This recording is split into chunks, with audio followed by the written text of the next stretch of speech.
C'était un samedi matin calme à Douala. Vanessa, 34 ans, venait de sortir de sa douche, enroulée dans une simple serviette blanche, en train de fredonner une chanson de rumba tout en préparant son thé. Son mari Alain, sérieux fonctionnaire d'État, était monté à l'étage pour finir un rapport urgent, comme à son habitude. Vanessa s'ennuyait. Elle faisait défiler les chaînes à la télé sans rien trouver de passionnant. Juste au moment où elle allait abandonner l'idée d'un samedi excitant, son téléphone vibra. Un message. Bonjour, j'arrive dans 10 minutes avec votre colis Jumia.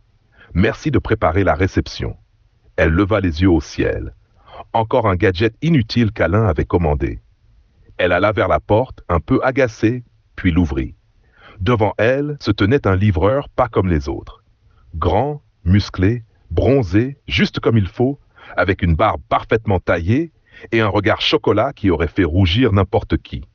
Il portait un débardeur noir sous sa veste de livraison, et quand il lui adressa un sourire, Vanessa sentit sa serviette devenir soudain très fine. « Bonjour, madame, » dit-il avec assurance. « Voici votre colis. » Elle balbutia un merci maladroit en attrapant le paquet, incapable de détacher les yeux de ses bras. « Vous voulez un verre d'eau ?» proposa-t-elle, comme pour justifier qu'il ne parte pas tout de suite. « De l'eau ? Je préfère le thé. »« Mais attention, je suis déjà chaud, » répondit-il avec un clin d'œil. Vanessa se mit à rire, mi-gênée, mi-flattée. Elle l'invita à entrer quelques minutes. Il s'assit au bord du canapé, observant les lieux. « Jolie maison, on sent qu'il y a une femme de goût ici. » Elle ne put s'empêcher de sourire. Elle prépara du thé, mais sa main tremblait légèrement. Le liquide déborda un peu, elle jura à mi-voix. « Pas grave, dit-il, vous semblez distraite. » Elle haussa les épaules. « J'ai connu des journées plus calmes. » Il la regardait intensément. Son regard glissa lentement le long de ses jambes découvertes. Elle sentit ses joues s'enflammer. « Et votre mari? Il aime les colis ?» lança-t-il sur un ton neutre. « Trop. Il commande tout et n'importe quoi. »« Et vous recevez souvent ?» Vanessa ouvrit grand les yeux, prise de court. Juste à ce moment-là, elle entendit le plancher grincer à l'étage. Alain marchait juste au-dessus. « Vous devriez peut-être y aller. » Le livreur hocha la tête lentement. « D'accord. Mais j'ai un autre colis, le vôtre. Il est dans le camion. » Elle le regarda, surprise. « J'ai rien commandé, moi. C'est une livraison personnelle. » Quelques minutes plus tard, il revint avec une petite boîte rose et la lui tendit. Vanessa la prit, intriguée. À l'intérieur, un petit flacon de parfum à la vanille, une carte avec écrit « Pour vous, beauté africaine » et un ticket de restaurant. Mais ce n'est pas de Jumia, ça.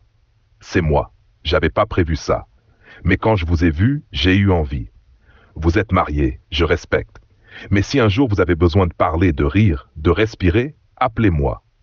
Il glissa un petit bout de papier avec son numéro, puis il repartit, un dernier regard brûlant dans les yeux.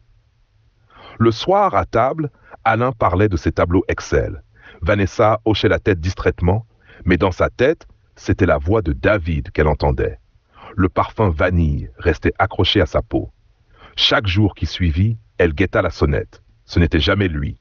Jusqu'au vendredi suivant. Il réapparut avec une petite plante verte. « Vous avez commandé ça ?» demanda-t-il en souriant.